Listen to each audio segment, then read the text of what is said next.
Hey, and welcome to another main contained fishing podcast tonight, guys and ladies, and whoever else is watching and listening out there on the Paddle and Fin network. Tonight, we got a guest on. We've had him previously.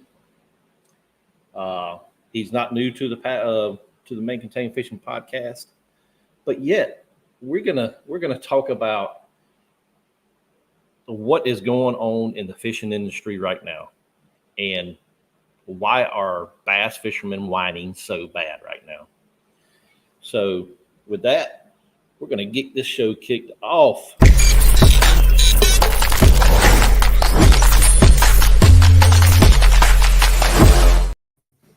And welcome to the show, Mr. Roy Wigton. Hello. Thanks for having me. Yeah, man. And thank you for coming on at the last minute for me. Oh, no worries. I've got a special ringtone for you, so it's good. So yeah, we're gonna see what the talk about the fishing industry is tonight, and we are just gonna kind of push into the depths of the whining going on in the bass fishing world. Our opinions, our thoughts, right. Our, I would say, future of it. But yeah, we are rocking and rolling here on the Paddle and Fin network. As always, people, make sure you go over and like, subscribe. And if you're not already subscribed to the USA Kayak Fishing Magazine, make sure you get over to the website and subscribe to his email list. That way, when he pushes information out on the new articles, they'll be right there to your hands, in front of your eyes, as you drink your morning coffee. And it's free. Yep. So, as always, Mr. Roy, I'm gonna let you kick it off, man. We're gonna talk about the last issue that just got published and released this month. Oh yes. You had an exciting cover. Yeah, I had a great opportunity to chat with Chad. Which anybody who's chatted with Chad, it's always interesting and it's a great conversation. And I was able to learn more about him than KBF. There's a lot of layers to that onion, if you will. Right. So it was a great experience. It's good to talk to great people. Sort of like when we chat. It's a you never know. You block off time, like clear my schedule type situation. So yeah, it was great. I found out his son is an amazing photographer. I own a photo studio as my day job, and when I asked for images, his son sent me Austin some amazing photos. So I was blessed with that. Good.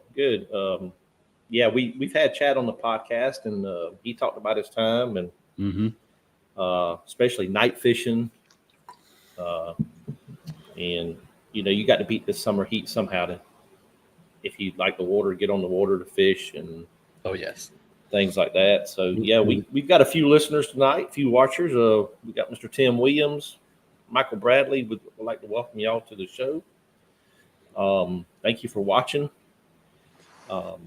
Tim did receive his yak rod today. He did message me and told me that he received his yak rod today. So nice. Can't wait to see what he pumps out of them Florida waters on that yak rod. So, but yeah. So what do we have in store tonight as far as whiny bass fishermen?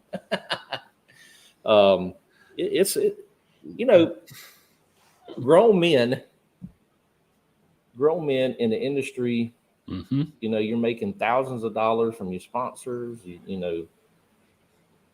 and all of a sudden this forward-facing sonar ban, everybody's hopping on the bandwagon with it, talking about it. So why not just go ahead and pump it out there, right? Yes. So, I mean, I hear people, they're always complaining about how they're looking down at the screen. They're screen watching. Well, I remember before forward-facing sonar, they spent a lot of time looking at their screen, looking for side imaging, finding structure. Yes, when they were fishing, they were just casting to where the point was, but they still spent a lot of time looking at their screen. And I mean, I'm not turned off by that. I mean, when they put the screen up there, I do feel a lot like a ultrasound tech when they're like, there's one right there. It takes me a while to see where it is. I mean, I have forward-facing sonar on my kayak. Am I proficient? Nope. Would I be able to point something out to you? Really? No. Has it made me a better fisherman? Not at all. I rolled out on the lake with about 20 other anglers, and I had probably more in electronics than they had in their kayak, and they beat me, So it's just, I don't see it as a game changer as far as a detractor, them looking at the screen. And that seems to be what they're all complaining about. Well, yeah, if you go back to some of Hank Parker, I watch Hank Parker on YouTube a lot with his podcast and everything. Mm-hmm. But if you go back to them videos back when they were fishing the tour, and they had a camera in the boat. Yeah, I think they were showing more face of a person, of the anglers, right. And I think that's what people are missing now, because you got your back turned, all you're seeing is a butt shot. But for tournaments, you don't see. That's all you see anyway, right? And then it's sort of like watching a competitive fishing show is a lot like watching a NASCAR race. The most exciting parts are like the crashes or the fights after the race. Well, the forward-facing sonar puts more of those action points in the show, and it's giving more entertainment to the younger generation who want to get into it. So, I mean, yeah, because if you look at, you take some of the older guys on the tour now. Swindle's been there for a long time, and some others. Rick Clun just retired, but them guys have to adapt to that. Unlike a kid that's had it, like Trey, he's probably come up through high school with it. College, if he fished at college, I don't think he fished at college at all. But these guys are coming out of high school with it, going right into a college program with it, and then coming out onto the Elite Series or stuff like that. But yeah, it's just it just catches my attention because of all the whining that goes around with it. I think some people just feel good being upset, or it makes them feel a point of purpose if they disagree with something. I mean, it's everywhere. And I really believe the younger generation, if we get an influx of people coming in, they're drawn in by that ability to use those electronics, because that's what their skill set is. I mean, like when drones first came out, they were fun little toys. Now they're defending nations. You know what I'm saying? Like, right. It just will never stop evolving. And if it, at some point, you're going to have a forward-facing sonar where you see 3D images of what you're looking at. You'll know, okay, that's a 2-pound. I'm not going to cast that. Right. There's an 8. Let me go for that. Yeah. So I was fishing week before last in a little community pond here locally, and they had some pallets stacked up. So I took that picture off side imaging, just took it with my cell phone. You can actually see, if you know what you're looking at on 2D side imaging, down imaging. Yes. Can you tell how big the fish is? No. You just have to throw to them and see if they'll bite and catch them. And right. But I saw the fish stacked up on these pallets, and I was able to cast to them and catch a pretty good, decent one. But are all of them in that school going to be that big? Probably so, because big fish hang around with big fish, and medium fish hang around with medium fish, and that's just my opinion. Right. So, but yeah, it's I think all this sonar stuff's been around for a long time. The Navy's used it way before it hit the fishing market. So yes. But tell us about your experience with the forward-facing sonar since you got it on your kayak, Roy. What kind of what you see as a person when you're looking at that screen, and kind of. So when I use forward-facing sonar, and I haven't used it a whole lot, and I have the Lowrance Active Target 2, so I can see all of the structure. I can see all of the, the fish, but it just doesn't. It's not as clear as my side imaging, and it's not as fun to watch to me as my side imaging. So I use it, but I don't use it as if I were a competition or I needed it to make money, because I don't do competitions. I just, to me, it's more work. If someone has worked hard and perfected that technique, I think they have earned their right to use it, because it's not simple to use. It's not simple to dial in, and it's not. It's just. I would dare say it's not user friendly, but I do like it. I think it's great to have the option. And when someone tells you can't have it, you want to have it even more. Yeah, and I saw a video with Scott Martin and one of the other guys that he houses with during their tournaments, and Scott was saying that they're banning, like, I guess the jig head minnows, jerk baits. I'm like, man, like they did years ago with the Alabama rig, right? Right. So it's just weird that is a judge going to search every boat to make sure these anglers aren't got it in there? It's going to be like a pre-check for a NASCAR race. Yeah, for real. They're going to have to hire more people on the back end to make sure all the rules are being followed. But and if I had to pick one thing that needs to be banned, it's live weight weigh-ins. I mean, they're so worried about these other items. I mean, you're pulling a fish out of one end of a lake and taking it all the way across and dumping it into a whole nother climate. Yeah. It may or may not live. Now, granted, your bigger competitions have more biologists and stuff there to make sure things go right. Yeah. But yeah, just like when they fish on, I think, Lake Fork, the fish has to be over 22 inches, even that, and they don't allow one fish to take to the scale to show the crowd. But that's my opinion. Yeah, well, in us being in the kayak world and doing the CPR stuff, and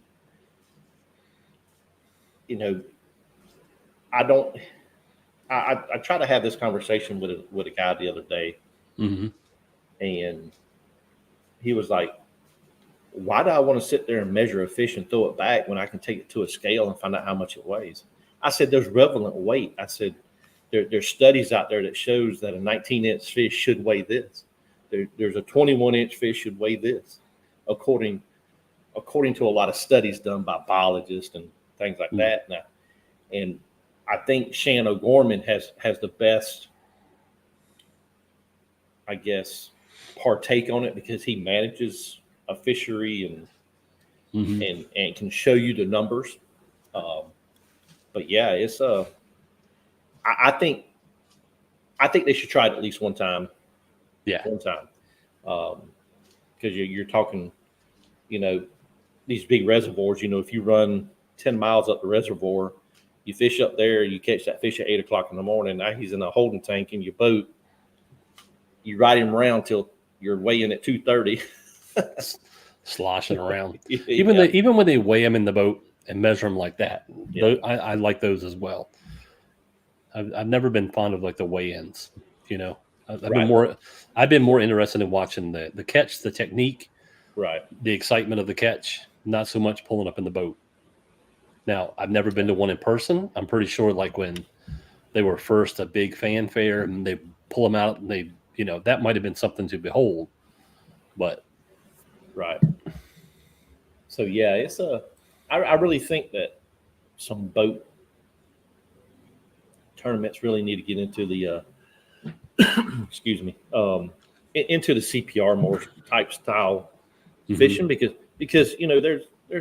there's a great format out there. Tourney X, Yep. Dwayne has that thing nailed down.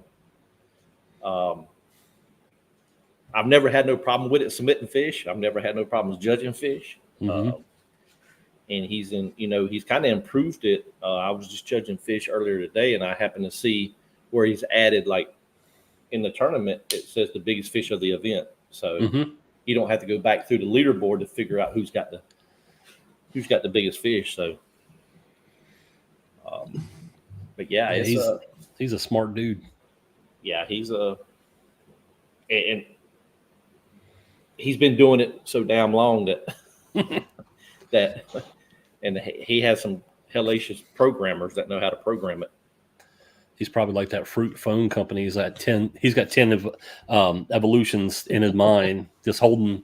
Oh yeah, just holding back for the update. Yeah, wait for the update, the release. Yeah. But yeah, Mr. John Wilson, thank you for joining the show. Scott, thank you for joining the show as well. If y'all have any questions of us, throw them out there. I saw one question. We'll get to them later in the show.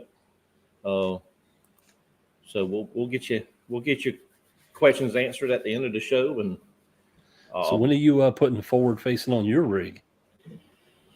And will it work in the rivers?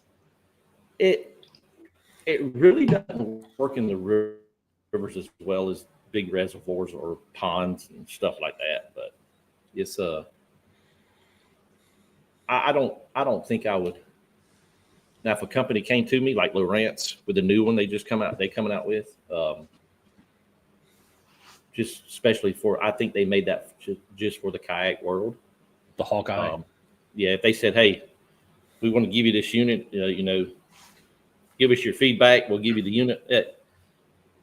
I'll throw the Humminbird to the side and operate it for a minute and see how it does. But yeah, I really wanted. Go ahead, Roy. So the reason I really wanted the forward-facing sonar wasn't necessarily because I haven't done any great fishing catches, videos, but I wanted to go and look at the places that I thought were fishy, and then scan it and see what's there. It's almost like a proof of concept in my mind. Like, okay, right, that should hold a bass. Look at it and see if it's there, and just take a look of, what's under the water that I'm missing. That's really what I was looking forward to. Yeah, I really think just developing the down imaging or side imaging, and even in the forward-facing sonar world, is you're not fishing dead water. If you're sitting there fishing and not catching anything, are the fish staged in that area, or where are they at? That's the big thing. And with you talking about me using it on the river, I don't see it a beneficial on a river, especially when you're floating a river with all them logs and crap under the water. Right. I would just end up breaking a transducer and it'd be flapping in the wind back there. But yeah, right. I don't see me going to it anytime soon, because I can catch fish with side imaging and down imaging. If I can find them on side imaging, looking, I got mine set for 45. So if I can find them out on something, or if I can find structure out there and I can kind of go over there and kind of go over it with side imaging and kind of see where they're staged at, things like that. So right. If you told me I had to get rid of one thing, my side imaging or my power pole, I'd keep my power pole. Yeah. That's something I hadn't even thought of in the talking about the fishing industry. Power poles come out with, they had it for boats. Now they've come out with kayaks, and now they've come out with their own trolling motor. Yes. Everything else. And they put them on kayaks too. Yeah. So, with me fishing a lot of, I think it'd be beneficial for me if I used a power pole, Yes. for bed fishing, if I'm fishing beds or fishing very shallow water, or if you're fishing a river that's shallow and you get into a shallow place you want to kind of pick apart, and you just Yes. power pole down, and that that current will keep you straight, but that power pole will keep you in place. Right. Yeah, I absolutely love it. I mean, before I was trying to use a anchor wizard, Yeah. and I could never. And I mean, I'm sure it's just user error, but whenever I would let it down, it would always make that loud blow. Yeah. And then I had one, both bow and stern, to keep me from twisting. And then I got the power pole and hit that button one time, and I'm locked right in there. Take into account for the drift of the wind or weight, current, and I'm right there. So, yeah, it's I've used downrigger ball with a piece of paracord just to kind of keep me in place if I'm fishing out deep or something. I need to kind of but my front of my kayak is doing this, blowing from right to left and left to right. But I've seen some kayaks with two power poles on the back, and I'm like, man, yeah, that's a output expense. Why would you have two power poles on a kayak? Because they go down, your bow won't turn. Yeah, that's right. They're just locking one spot. Yeah, so it's putting kind of tension on that on each side of the kayak. Yeah, so, but yeah, it's there's a lot to talk about in the fishing industry. Golly, who's going to release the new boat next year, or and who's going to complain about it not being a kayak? Yeah, with the new Bonafide being released and the new Wilderness being released.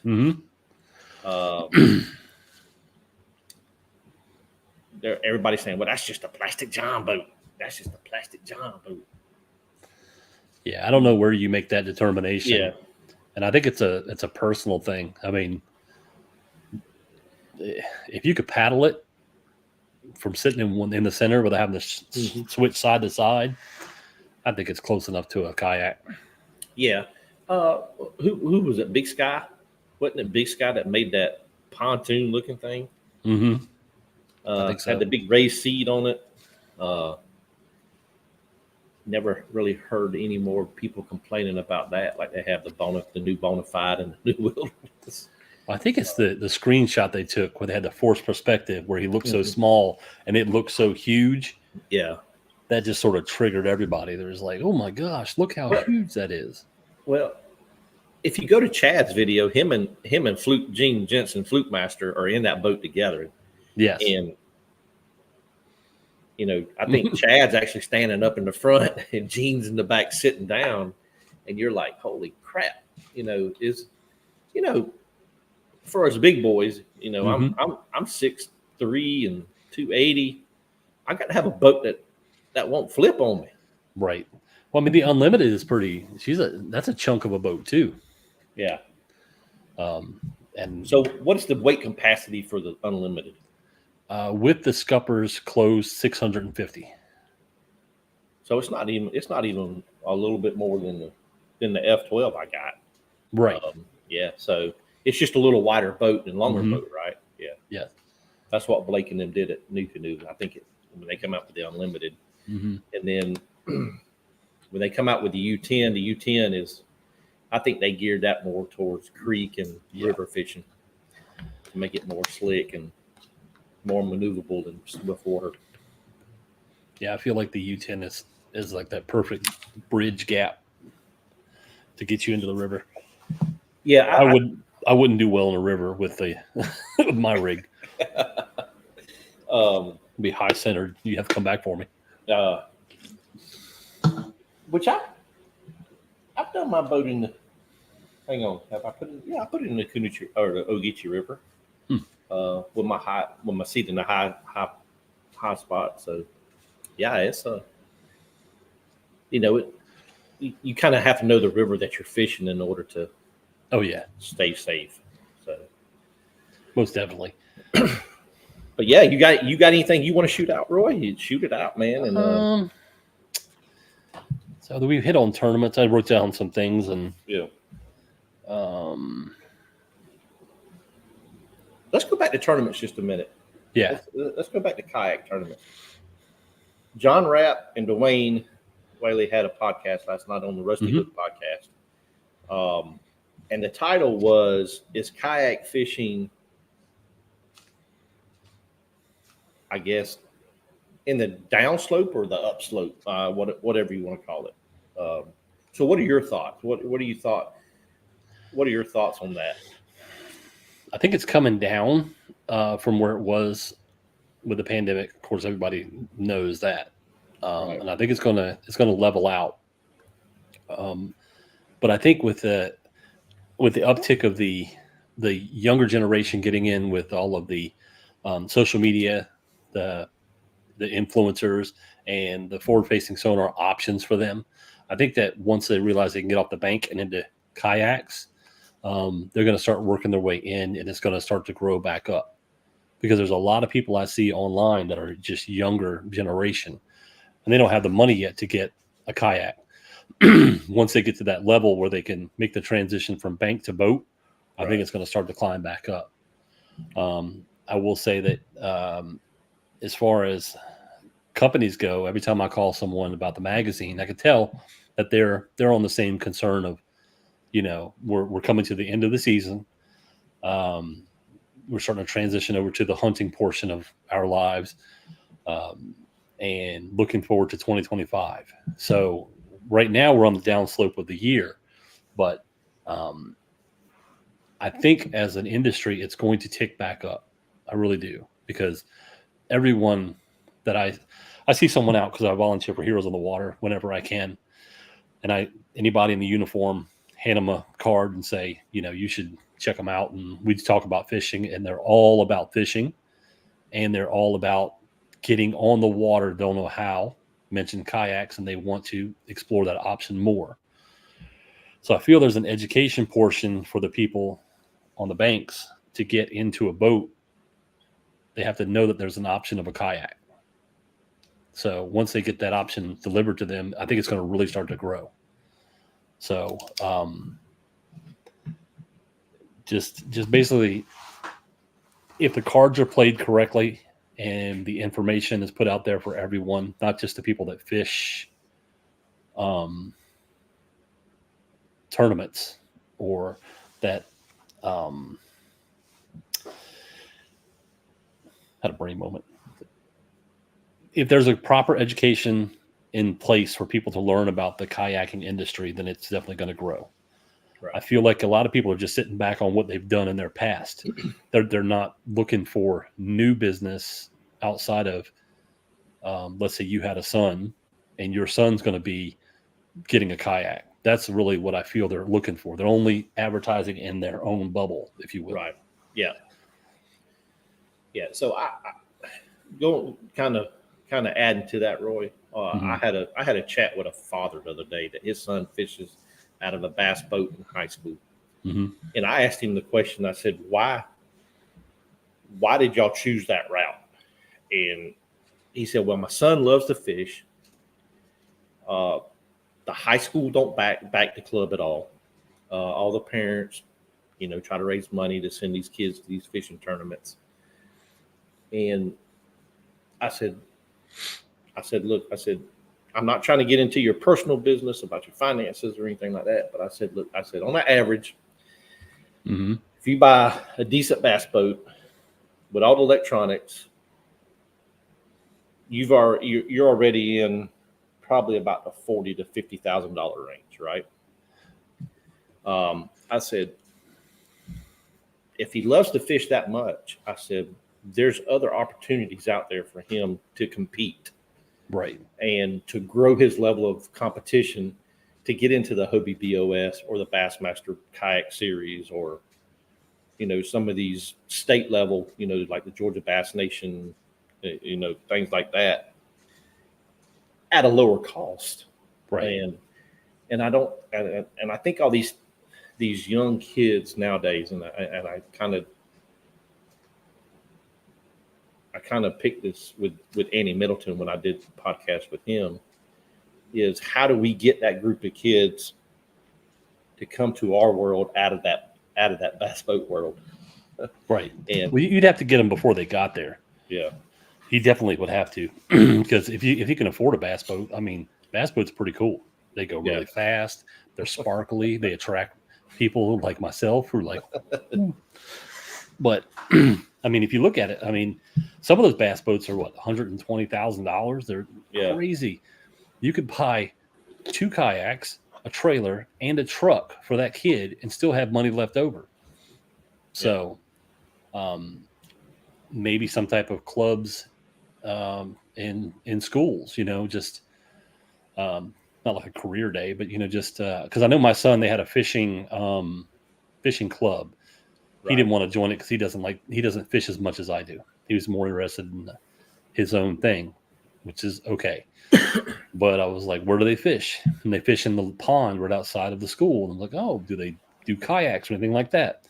They didn't. So I was going to offer to go in and, take a kayak, show them what the options are, show them what it is, and go from there. But they were stuck on the bank fishing because the person who was teaching the club was teaching it because he had to, not necessarily because he wanted to, Right. But showing them the options of, you can get a kayak that can fit on top of your car, maybe not ours, but you can get one.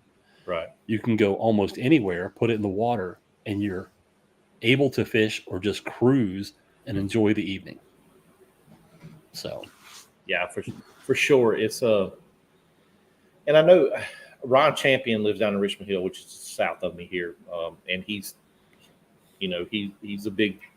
He fishes the Hobies and things like that, and he kind of took over the Georgia high school kayak stuff, and but I really want to kind of pick his brain a little bit and kind of see how we can go back and try to get more kids in the state of Georgia involved, and maybe it will trickle over to some other states. Well, see, the people that should be doing this are in my opinion, the people spearheading it should be the kayak manufacturers, because they want to build their future clientele. Right. Maybe not fund it all, but just basically come up with the idea, join together, create some type of federation, if you will, and then disseminate it throughout the school systems would be the best way to do that, because right now we're looking to get people in it, and they're the only ones other than tournaments that would benefit from it monetarily. The more work you do, the better they are. Yeah, for sure. If you got with Crescent, if you got with New Canoe, Hobie, whatever kayaks out on the market now, yes, Bonafide, Wilderness, you say, hey, let's come as one big group in a big convention center, put all our heads together and say, hey, how can we get, you're gonna have them kids that's gonna strictly be bass boat kids. Yes. But what if that one kid in that club says, you know what, I'm fishing as a co-angler, I'm really not grasping this bass boat stuff, I kind of want to do it on my own. That's the kid that we want to grab and put in a kayak. Yes. And say, hey, this is the world you need to be in. So it's just it's a part of the industry that a lot of people would have to be involved in order to get people in the right direction, if you know what I'm saying. But I think it will happen too, because a lot of the companies were bought by venture capitalists. All these big companies bought up these smaller businesses in the fishing industry. And if the powers that be see they're losing money on the older generation, and they know that the younger generation is their future cash outlet, they're going to start to find a way to make that happen through advertising or whatever, or just shut it down, which I don't foresee that happening. Right. And this is kind of leading into something else, but I saw another video. I watch a lot of videos when I'm on night shift. I never watch videos. But social media, you Mm-hmm. know, Instagram, Facebook, TikTok, whatever's out there, YouTube, things like that. You know, a lot of these older generation guys that's on the bass boat, or I've heard some of them complain, well, I don't want to be on TikTok. I don't want to have a Facebook, YouTube Yes. channel. But the industry is seeing that and saying, hey, Daniel Woodcock is using this rod and reel. He's got 1.3 million followers all on his social media. Let's reach out to him so he can sell our stuff on the back end. Yes. But it's a lot of whining. That's what I'm saying. Right. So, I mean, what is your take? Let me get your take as a magazine developer, publisher, mm-hmm. and the social media part of it. Do you think, as a fishing industry person, do you have to have the following there on social media in order to grow into the industry? So I'm going to say yes and no. It all depends on where you want to grow to. If you're going to be a community angler in a tournament series, you can grow in that tournament series through wins versus social media. Right. If you want to be known in California and you're in Georgia, then you have to be in the social media circle. You have to be on there in some form and fashion. Now, I know the formula. It's basically post a lot, post all the time, be in front of, like, I have ideas in my mind for videos, but I'm busy doing other things and I don't make the videos. So you need to put out the content. And sometimes it doesn't even have to be relevant content. Like if you watch people walking out to their boat and just rearranging their baits, talking about stuff, they get tons of hits off that. It's just content that's regular and comes out all the time. Sort of like your podcast. It plays this day, this time, and people get set to watching it. They'll be there that day, that time. And if you're not there on that day and that time, they move on to someone else who is. Right. So let's take this example from Brian Latimer. I was recently on his Straight Up Fishing School,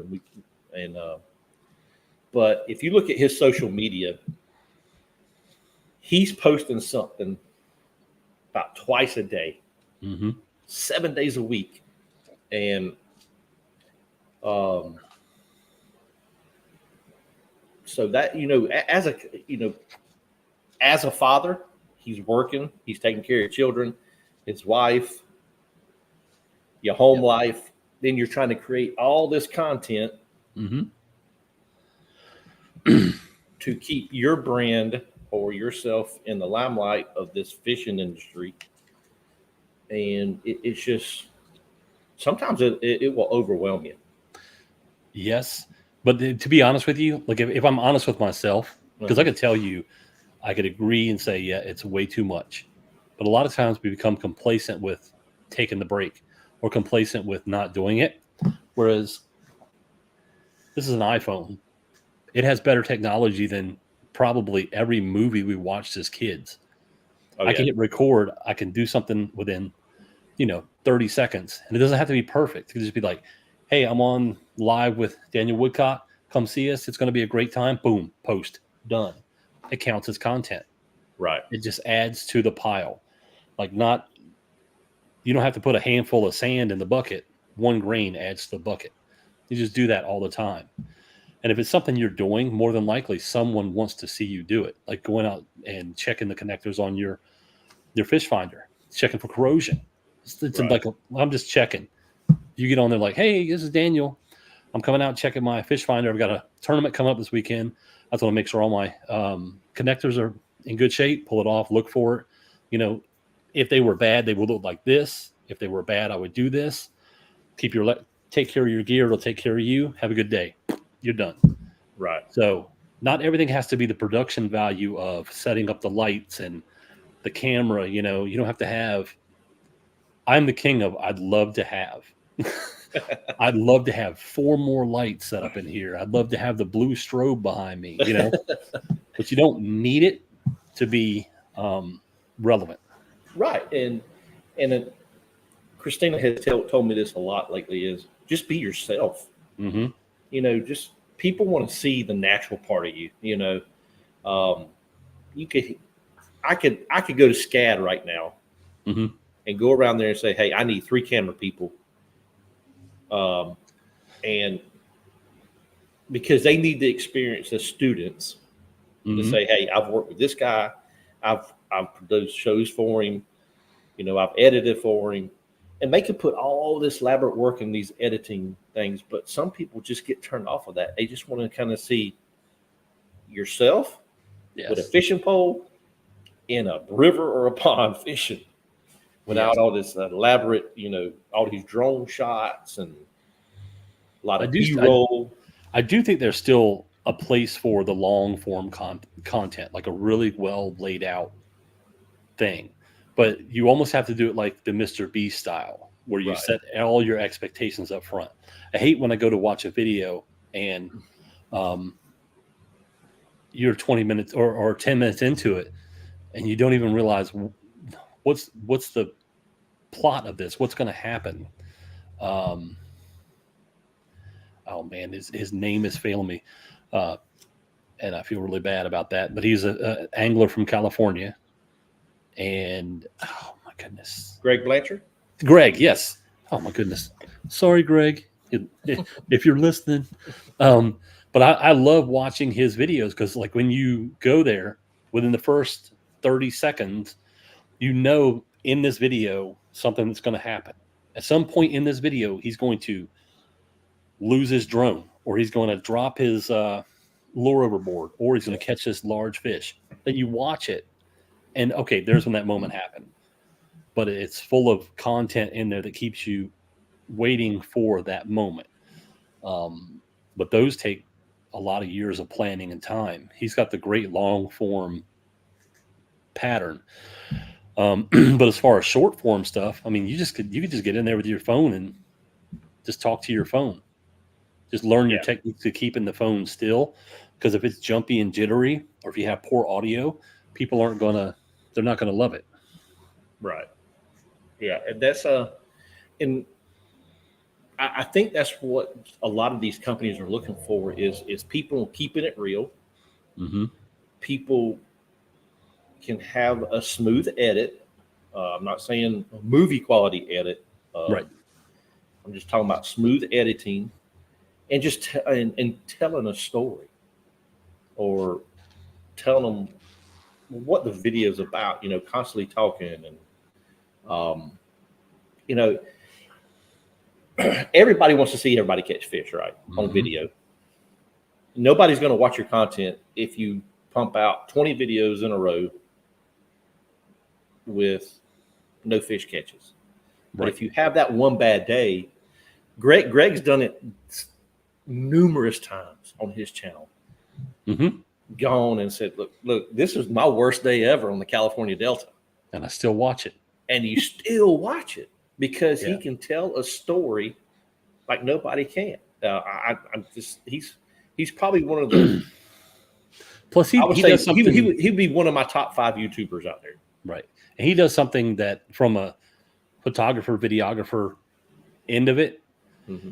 he does editing when it's very rarely that the same scene is on the screen more than 2, maybe 3 seconds. It's like cut, cut, cut, cut. Right. And to some people, that's very annoying. But to the younger generation, your attention span is only in that window. And if he changes it, it's like you're watching 4,000 mini clips. Yeah. So you're on board with it. But to the thought process of a bad day. So when you leave the dock, everything you're doing, someone else has never done. Someone somewhere has never launched their kayak. They've never gotten into their kayak. They've never paddled away from the shore enough before their motor can go down. Right. You could just do a quick video. Hey, if you get a motor, don't drop that thing right here because you'll be dragging through the rocks. Make sure you're out far enough, whatever. It sounds silly, but people don't know.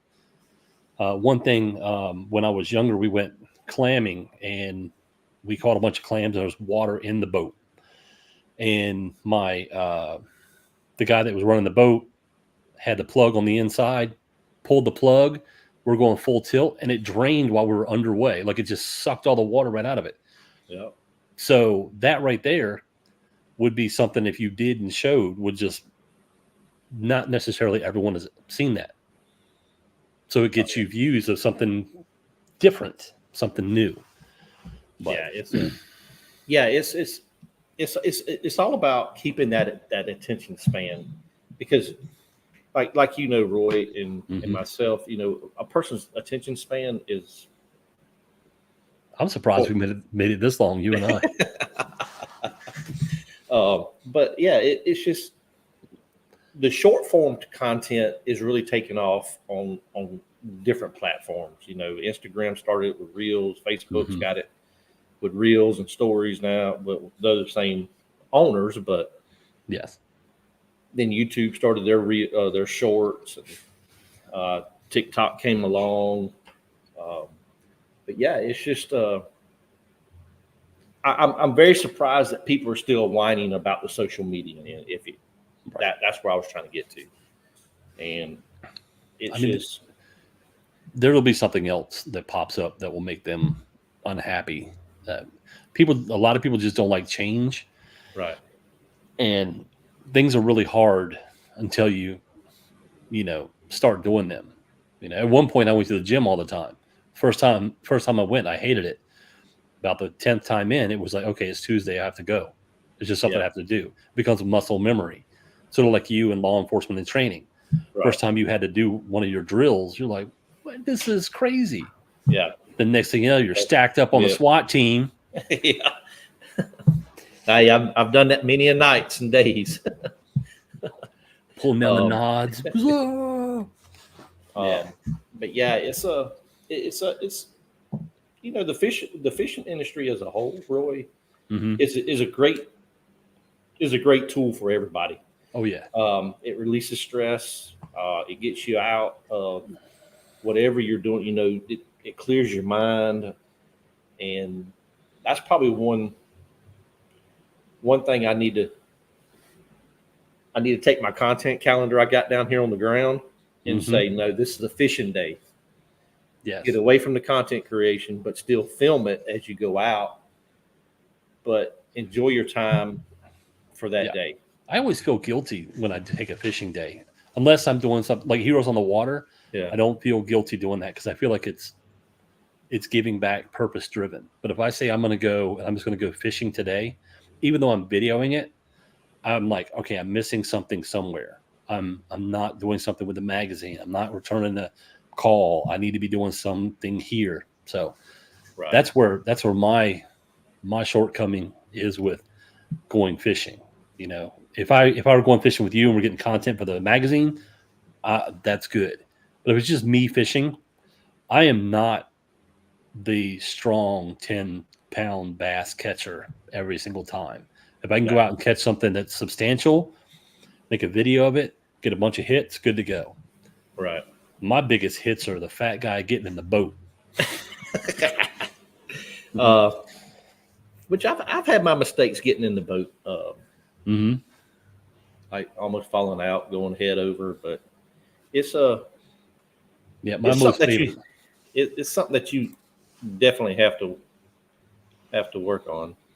My favorite was the first sit on top kayak I had. I went to a local lake, and I didn't know that there was a mud bank, and I pulled it into the water, stepped to it, and I slid all the way under the kayak in front of like 8 people.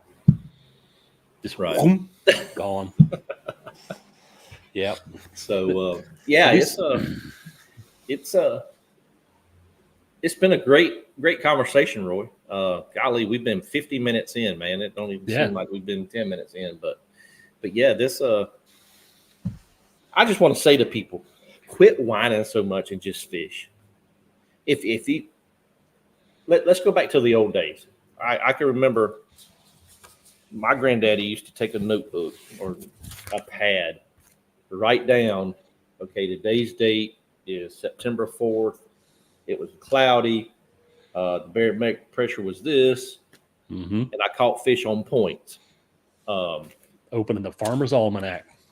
Yeah, moon phases. Mm-hmm. Had little fish, like it had a calendar, and it had like great fishing days or like semi-fishing. The little fish would be colored halfway through, saying, "Oh, this is like a mediocre day." But yeah, I think people are inherently going to be wanting what other people have, and when they can't have it or don't want to take the time to have it, then they want to complain about it. Like the guy walking wants to be on the bus, the guy on the bus wants to be in a car in a plane, and so on. No matter where you are, you're never going to be happy unless you work for it. I'm gonna get on the spill right quick, and it ain't gonna take me about a minute to say this, but I have people at work. We supply you with a car, uniforms, the gas for that car. Yeah. And I'm like, what else? Where else can you go to work to get all that? Yeah. The only thing that you have to buy is your underwear and your socks. Yeah. Everything else is given to you. I was an automotive technician for the first portion of my life. And I worked some places where they gave you nothing. So I went to CarMax, and they bought 350 people breakfast. They got them bacon, egg, and cheese biscuits. We're walking outside. This guy's like, McDonald's biscuit. Could they have done any less? I'm like, yeah, they could have. My whole life they have. Yeah. They got cheese, man. They got you cheese. Yeah. It's perspective. It's like, do you deserve any more? Have you worked for it? Have you tried? No. So, right. So before we close out this show, Roy, I kind of want to got a question up here that Mr. Michael Bradley asked, and he says, "Well, how about floggers? You know what a flogger is?" No, and I'm afraid to Google it. So it's like it looks like a scope. Oh, but it's real big on the end, and and you stick it down in the water, and you just. I think I saw for a smallmouth, right? Yeah, for smallmouth. Yeah, I think the first YouTube I ever saw it on was Tyler Fishing, and then the second one was Jacob Wheeler using it in a tournament. So I don't know how Bassmaster or whoever. I have seen those in some competitions, but I mean, it's low budget live scope. Look on a rock pile. Yeah, boop, there it is. Have your cameraman? Hey, there they are. Or Wiggle your bait Aquaview to the left a little bit. Lower down to Aquaview. Yeah, like my father-in-law always says, Bill Damps had a frogman down there putting on them bass on his hook for him. You never know. Hey, Bill Damps was quite the entertainer. Yeah, still is. Yeah. So, kind of want to give a shout out to John. He said he went fishing today on the Oconee River all day and caught a big limit. Had a great day. Congratulations, John, on your catches. Tim says you need a power pole. Yeah, I might have to look into one. I might have to use the old. Hey, my birthday's coming up next month. Get one for yourself. Tell the wife, what is Roy's birthday? Hey, my birthday's coming up this month, actually. Heck yeah. The one thing I will say with the power pole, it was like one of those tiered purchasing things that I was not prepared for. Yeah. Because you get the unit. I was like, okay, that's cool. Oh, I need a battery. I got a battery. Cool. Where's the pole? I got to buy the pole? Okay, buy the pole. It was like, what, man, they get you. I'm like, yeah. I have been looking at Yak Gadget. John Thomas. I met him down at ICAST. Very good guy. He's got these poles that are manual. You pull a little. I've been looking at them. They're really good. I like the power pole just because it's the power. Button. But he's really designed those so that they work really, really well. And it comes with a pole. It does. It does. But no power needed. Yeah, no power needed. Just hope your rope don't break and you don't have to crawl back there and pick it up, right? But yeah, it's Bill says he works with the Howl And yeah, I love working with Heroes on the Water. They're great people. I am not military, but they definitely they tease me like I am. Right. But yeah, it's been a great show, Roy. As always, man. As always, love talking with you, man. Yeah, it's a blast. Yeah. It wasted an hour out of my time. I don't know what the Braves score is. Anybody tell me what the Braves were winning tonight against the Rockies? I don't even watch basketball. But nah, Christina's probably never watching the game. I haven't heard her scream. Yeah, I hadn't heard her scream yet. Got beeping curse words. But yeah, so what's the future? What I kind of cut you off a while ago, but I want to kind of know what the future of USA Kayak Fishing Magazine is in store for the rest of the year, and so what right you got. now, Kind of give us a rundown of the first quarter of 2025. So right now, for the end of the year, I'm working on a holiday buyer's guide. So I'm reaching out to professional anglers and companies, sort of like what's new, what to put in there. I've got some ICAST stuff I'm going to throw in there, just as what they recommend you should get for your kayak. Like, what are their top fives, and then go through some of the other companies that have advertised in the magazine, and basically get them to send me a couple items to list in there. Then we're going to have the December issue coming out. Working on that as we speak. So we'll see who is there,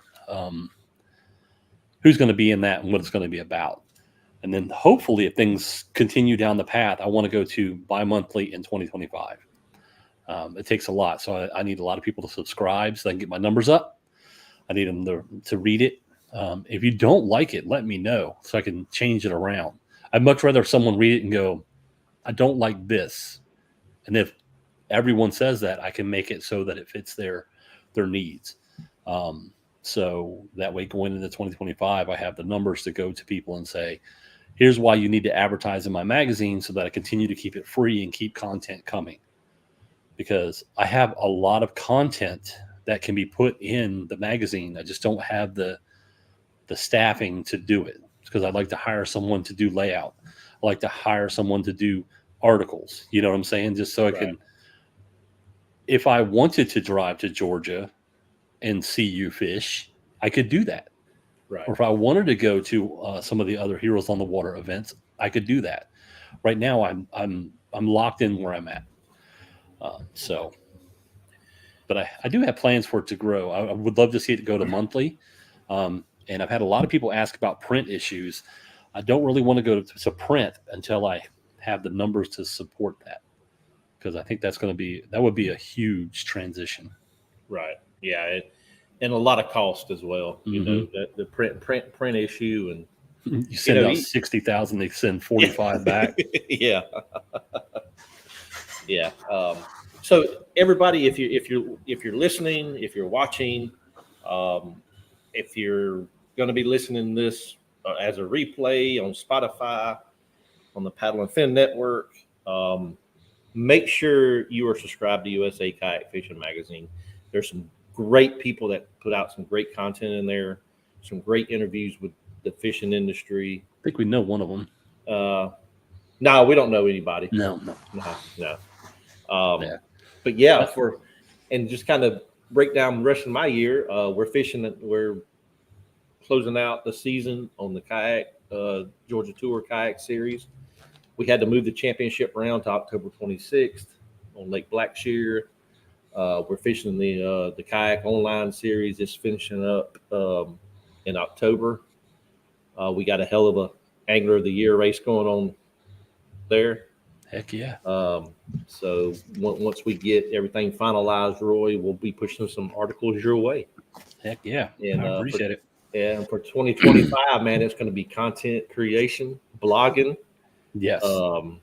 Golly, it's going to be busy for me. Be pumping out 4 podcasts a month. So it's this.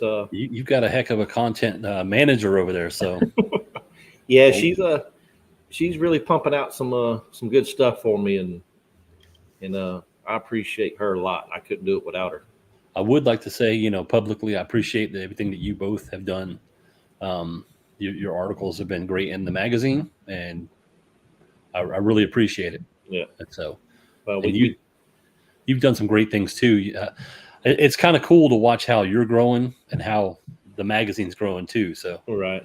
Yeah, it's kind of weird how things just kind of start coming together on the back end. You work so hard on the front end, and then it's you kind of say, "Wow, man, do I really want to continue the way I've been going, or do I want to kind of slow down a little bit and kind of?"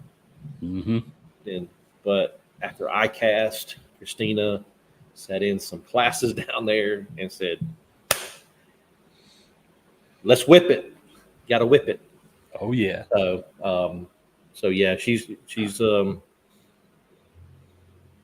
got some things going for me, and I know we've been talking about some things that we're fixing to publish on the website. We're trying to get all that finalized, and so it's going to be like a one-stop shop for kayak anglers. Don't want to put too much out there. I just want to kind of be a surprise for everybody. Yeah. So keep it on the hush hush. But yeah, we had a great show tonight, man, and thank you for joining me at the last minute. As always, if you need anything, reach out to me, man. We'll heck yeah, we'll get it. Mr. Bill Snyder, we will, from the Man Contained Fishing Podcast, we want to say good luck and hope you bring home the championship on Cayuga. So Bill might be in the magazine. Yeah, if he wins it, you need to get him in, Roy. Come on, Bill. You got to win it. He might even put you on the cover. Maybe. But as always, people, thank you for watching, listening, taking time out of your evening to watch two fools discuss the whining and crying in the bass fishing industry. As best we can. Yeah, as best as we can. But yeah, if you're not subscribed already to my YouTube, Facebook, Instagram, go over Southeast Georgia Kayak Bass Fishing. Roy, shout out your socials real quick. At USA Kayak Fishing on most of the platforms, and usakayakfishingmagazine.com. Go subscribe. Yeah. Go subscribe. I heard Lawrence is starting to add a box of tissues to every live scope so you can give them to your friends. I got my crying towel right there. Yeah. I think we both just got canceled. So thank you for watching, folks. As always, if you're on the water, wear your PFD and fish on.